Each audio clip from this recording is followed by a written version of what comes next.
As always, morning everybody. This is week 7 of Recession. There we go, good start. Week 7 of Recession Rebellion.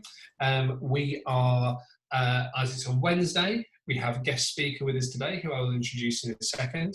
But just to say, in the meantime, as always, thanks for coming along.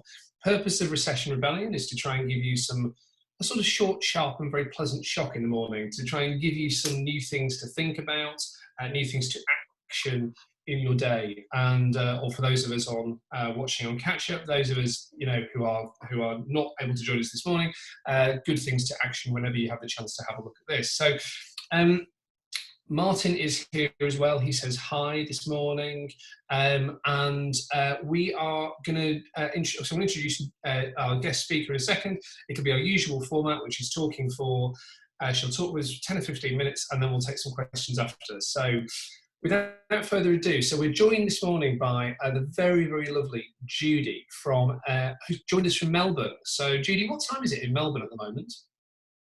It's 6 o'clock at night.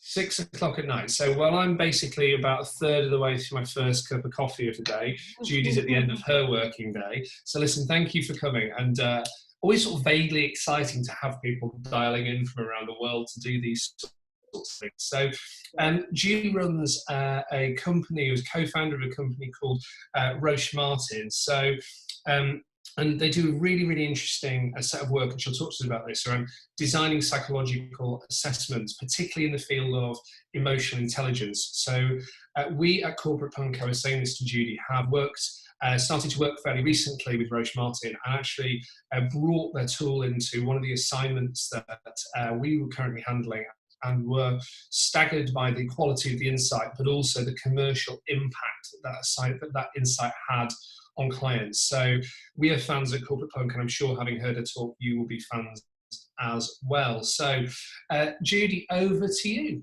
I'm going to come off screen share. Yeah, when you come off screen share, great. I'll share mine.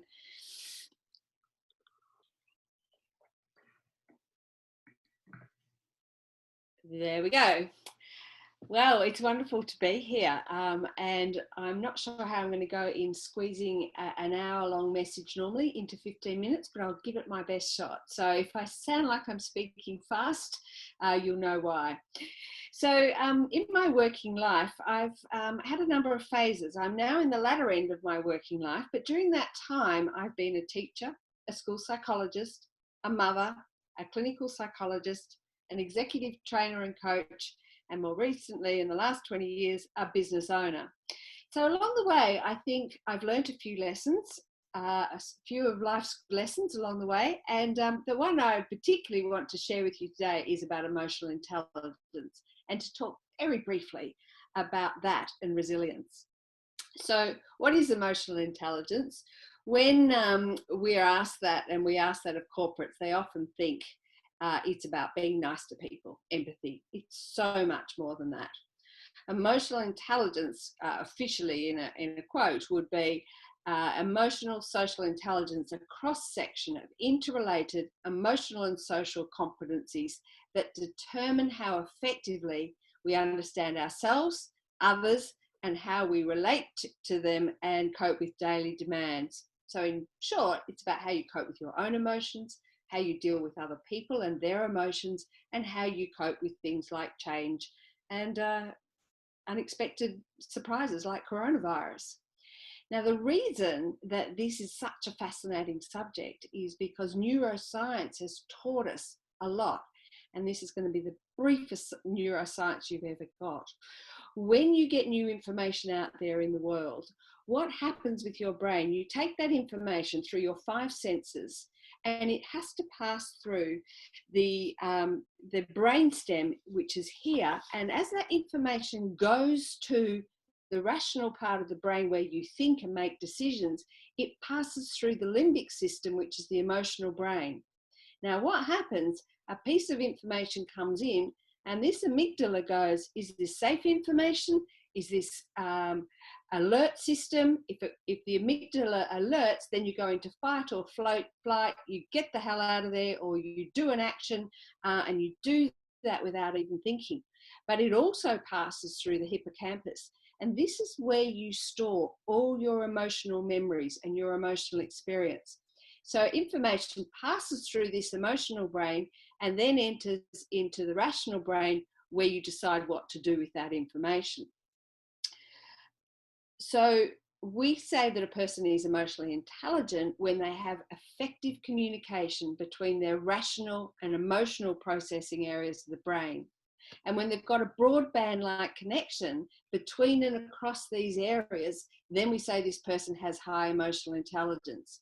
You don't want to be too emotional, you don't want to be too rational, but you want to be able to cross between those areas and have rational responses. Another really quick thing about emotional intelligence.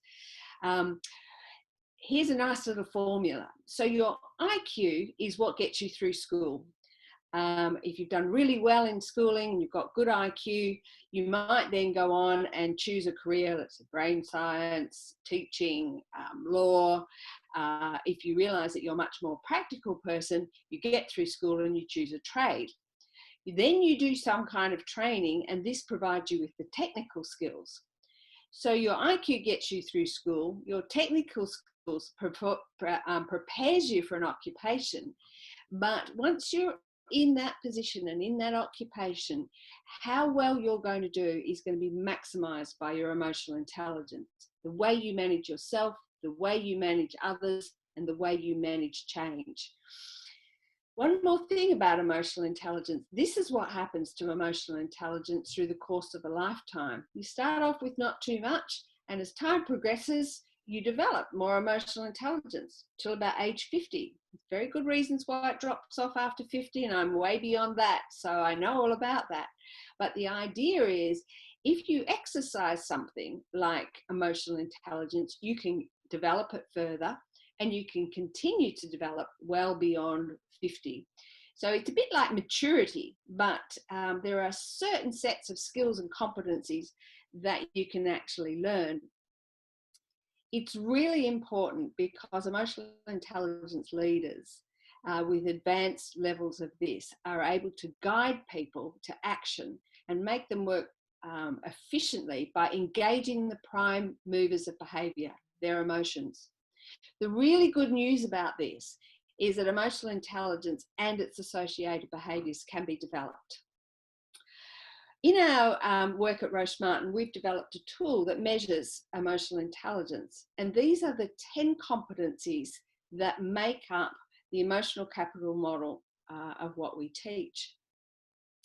The emotional capital report includes scores on 10 competencies that extensive research over 20 years has told us is linked to effective leadership. And there's huge many examples I could give you if I had more time, but we're going to just keep powering on. I want to show you here, this is a profile, an emotional intelligence profile of a managing director of a government organisation. Now, if you look really quickly here, this guy's got great self-confidence. He's very independent. He speaks very straightforwardly. When you put a profile like this together, this is kind of what you've got. A leader who says, you're going to do it because I told you to do it. I'm the most experienced person in this part of business. I know how this business works. And this guy's been promoted for his competence, his business expertise, and his technical expertise. He's not the kind of leader or director you want when COVID-19 turns up. His style of leadership no longer works. You can see here his low relationship skills, his low empathy, he's insensitive to other people's needs and vulnerabilities. He's inflexible. Look at his low adaptability in times of change, and he can be very controlling with the strength of these competencies that he does have. You don't want that kind of leader around in times of COVID. We are being stress tested right at the moment with COVID. None of us have been trained to know how to deal with this and the situations we find ourselves in. How we deal with this depends on those historical values and emotional states we store in our emotional brain. Let's suppose that you've got an old sporting injury in your knees. And it doesn't normally bother you because you've got an office-based job, you've got 3 kids, you don't do much exercise, but then you decide to get fit. You go out there and you train really hard. That old injury and that trauma surfaces and you've got a problem. It's a little bit the same when we experience things like COVID-19. Whatever was there in our emotional state in the first place gets stress tested and sometimes comes to the fore, and our past experience then tells us what kind of experience we're going to have of COVID. As a psychologist, we love normal curves. Let me talk very briefly to this normal curve. Let's suppose we have COVID-19 comes along and there is a group of people down this end of the curve, not many of the people. And these are the people that find it difficult to manage and negotiate and regulate their emotions in times of change. These people are feeling very vulnerable right now and are also going to find it hard when things go back to normal because they don't have a good handle on their emotional state. Most of us fall into this big area of the curve where most people fit. In this middle section, we're not bad at managing our emotions, but like most people, we spend a lot of our life in distraction, shopping, eating, focusing on screens, endlessly listening to stuff that's going on in our brains, watching news. Even the intense watching of COVID news can become a distraction. When the crisis hits and the distractions are removed, what we have to rely on is our underlying emotional states. Sometimes we do quite well and sometimes we don't. Then there's this group of people that are rare that fall in this top end of the normal curve. These are the ones that are able to tune into their bodies, into their minds, deal with the emotional states that come up for them in crisis, and they know how to be flexible and how to meet their emotional needs. In times of crisis, they do okay. And what's more, when the crisis is finished, they're actually stronger than they were before because they have learned something about themselves and their emotional states. Quickly, we're going to go to another example of emotional intelligence. Here we've got a 27-year-old high-performing young female leader. She's not been in the job long. A bit like the other profile I showed you, she's got strong self-confidence, strong self-reliance, she's got strong straightforwardness, but she's also very passionate and energetic and has achieved a lot. But look at this, she manages her relationship skills well, she's got a good level of empathy, she's highly adaptable, she manages her emotions, and she remains really optimistic. She's the kind of leader and the kind of person you want to be friends with in the time of COVID. She's got great emotional intelligence. I haven't got time to tell you about all the competencies. I'm just going to look at optimism just for a moment because I think it's really important. Optimistic people can see a big picture and they have a vision of where they're going.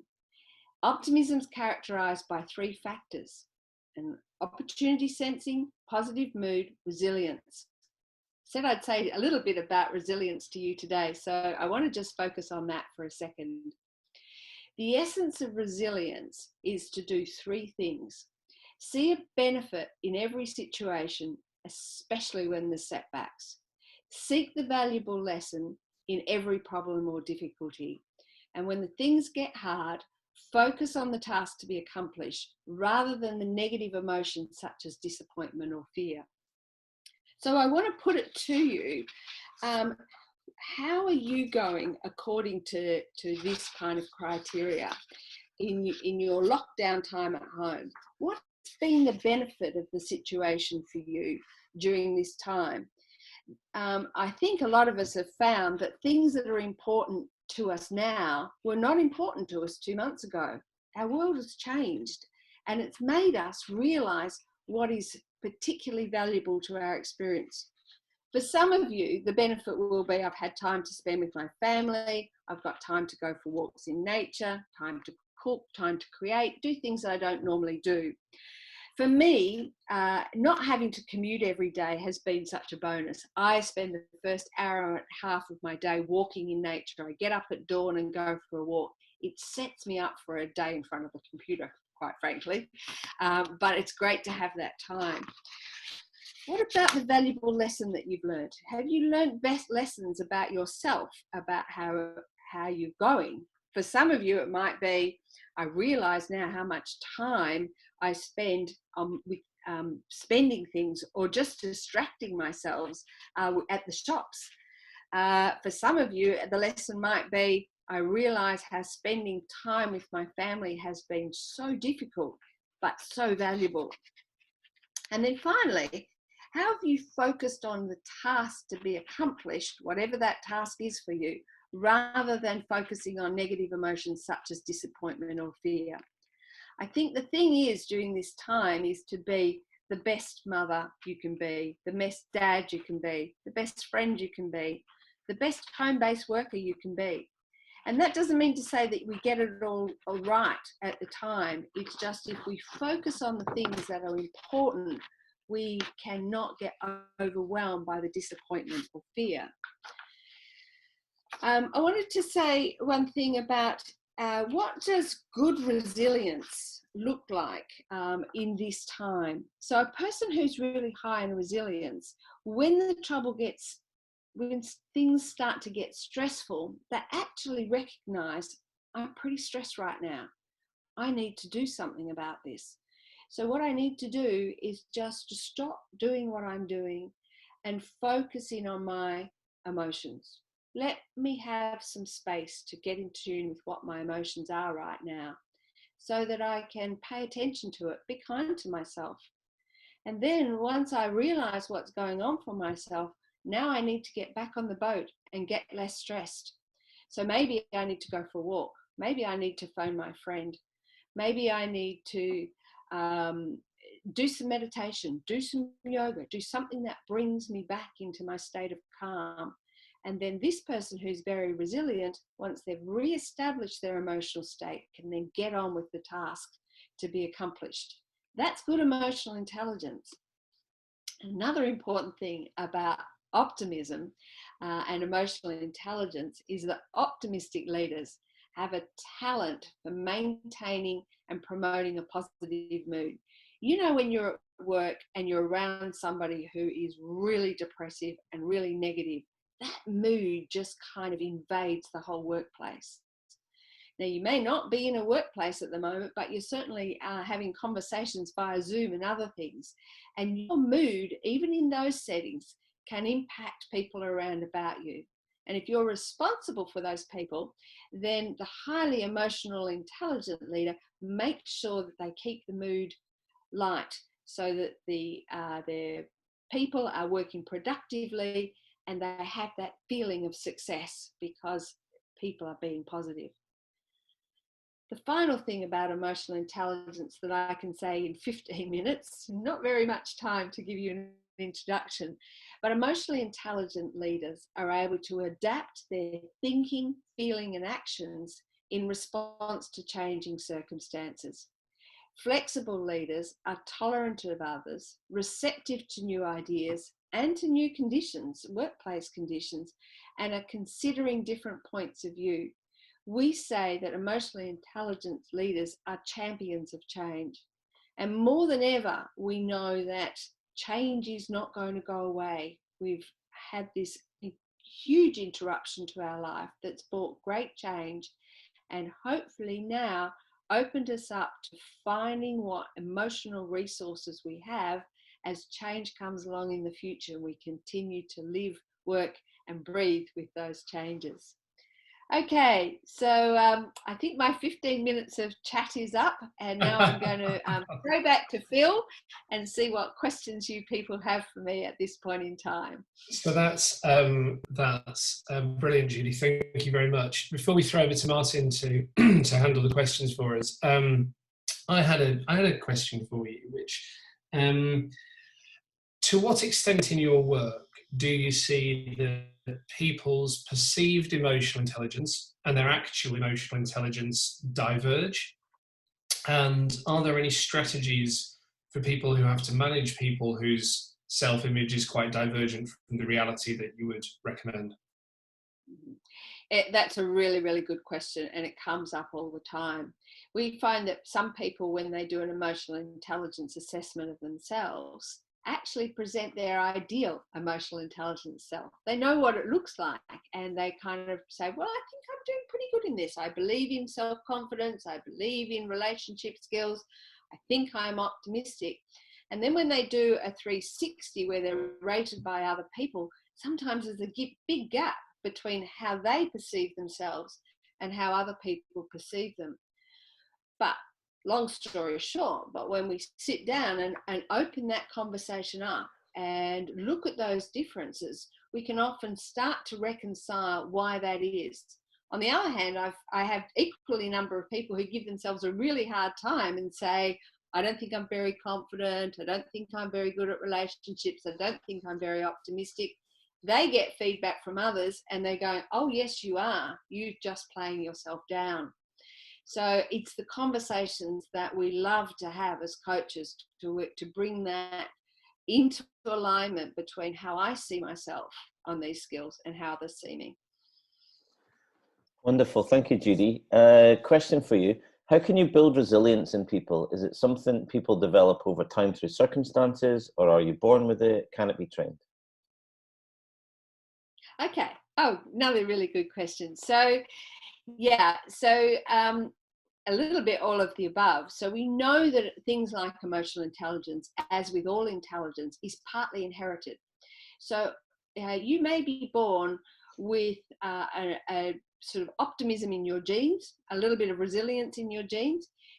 It can be then created and developed further by your early childhood environment.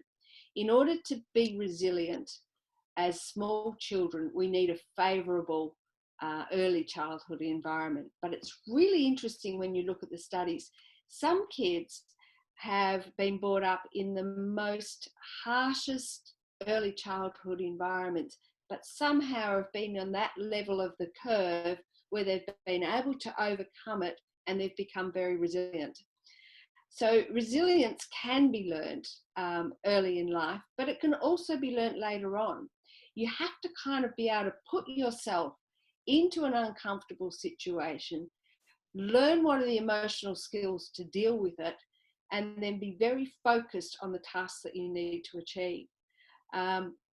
This can be learnt through practice. It can be learnt through a coach. It can be learnt by researching what are the skills of resilience and how can I take them on board. But I find people that are resilient, it's usually because they've had hardship and they've found a way to overcome it. And they've become emotionally quite balanced and learnt to strategies for regulating their own emotions when things get tough. So much more I could say about that, but there's very little time. Brilliant, Judy. Great answer. Next question. Can an organization collectively be made emotionally intelligent? Ah, yes. Well, there's another whole hour from that one.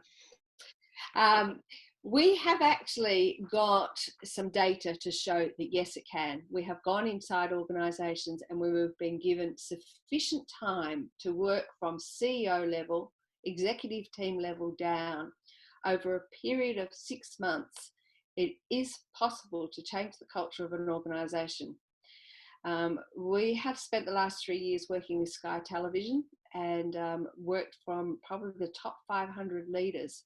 And it's amazing to see when people are assessed, when they've looked in the mirror, when they've done group work, when we start and have sufficient runway to change the language of leadership over a considerable period of time, you can watch the culture of an organisation change. I can think of times when we were at Sky where somebody would say, I'm really surprised that you're behaving that way right now. That is old Sky behaviour. We don't behave like that anymore in Sky. So this sort of has a knock-on effect. The more people that get the language of emotional intelligence and the expectations of it, there is this gradual change to respecting the right kind of leadership that we need to lead us through change, through achieving things, through projects. And it almost becomes unfashionable to behave badly. That's fantastic, Judy. So Here's a question for you. So is emotional intelligence naturally more in women than men, or is that a fallacy? Well, it's actually a bit of a fallacy because when we look at the total data between emotional intelligence, remember I showed you 10 competencies. If we go back to those 10 competencies here, if you have an overall measure of that, there is no difference between males and females overall. However, there are some areas that the data tells us, purely data, that if you take all measures of emotional intelligence, there are 3 areas where females score higher than males: relationship skills, empathy, and self-awareness. In our data, we can demonstrate that females score higher than males in relationship skills and empathy, not in self-knowing, which is our self-awareness competency. And I think that's because we are dealing with professional people when we measure this, and professional people have somewhat changed that. But there are also, on the upside for you males, there's 3 areas where males score higher than females in the data overall in the general population, and that's in self-confidence, self-control, and optimism. So overall, there's some wins and losses there, but what's important is that we need all 10 of these. So if we have leadership teams that are well balanced between males and females, then we have overall great emotional intelligence. And women don't get off the hook because we need to develop our self-confidence, we need to manage our emotions well, and sometimes be able to look beyond the current difficulties. And men need to do all of these 10 things well, and also need to develop their more interpersonal skills of managing internal emotions and the emotions of others better.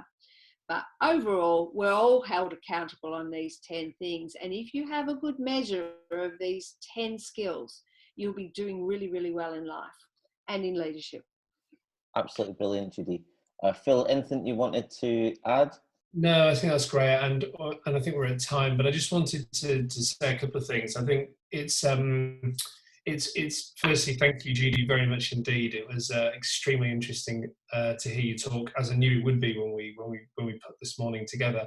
I think those 10 competencies that you show us there are I'd be very surprised if there isn't a human being on the planet who isn't challenged around one of those 10 at some time and at some level, right? So it just reminds me that the journey of personal development, the journey of organizational development is an endless one. You know, it's the path towards wholeness is endless for all human beings. It's the kind of a life's work, and I find that personally a very positive thing, actually, not a sort of bracing or negatively challenging thing.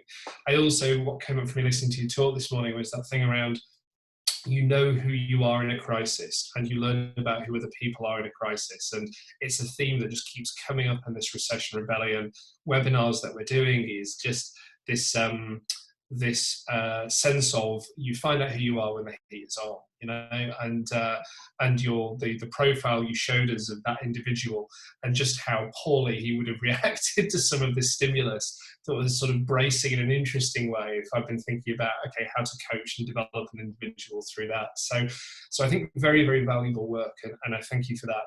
For the coaches and consultants who are on the call this morning, because there are a couple, just to say also, Roche Martin does offer accreditation in this. 1 or 2 of our team at Corporate Punk have been through it and have found, as I said at the beginning of the call, tremendous value in going through and examining this particular issue in quite some depth. And as Judy's alluded to this morning, there are, there's a lot of depth to this issue, and there's a lot of opportunities to help support both individuals and businesses that simply come from an understanding of emotional intelligence and how it plays out. So definitely worth checking out Roche Martin. Look at the Emotional Capital report. All of that's online. And Judy, thank you very, very much indeed for your time today. I really, really appreciate it. All the way from Melbourne, ladies and gentlemen. So thank you very much. It's been a pleasure, and lovely to meet you, Phil, and To all of you people out there that are listening, I wish you well during this difficult time. Thank you very much. Thank you, Judy. And one more thing, Martin is on tomorrow at 9 o'clock. As always, Martin, what are you talking to us about?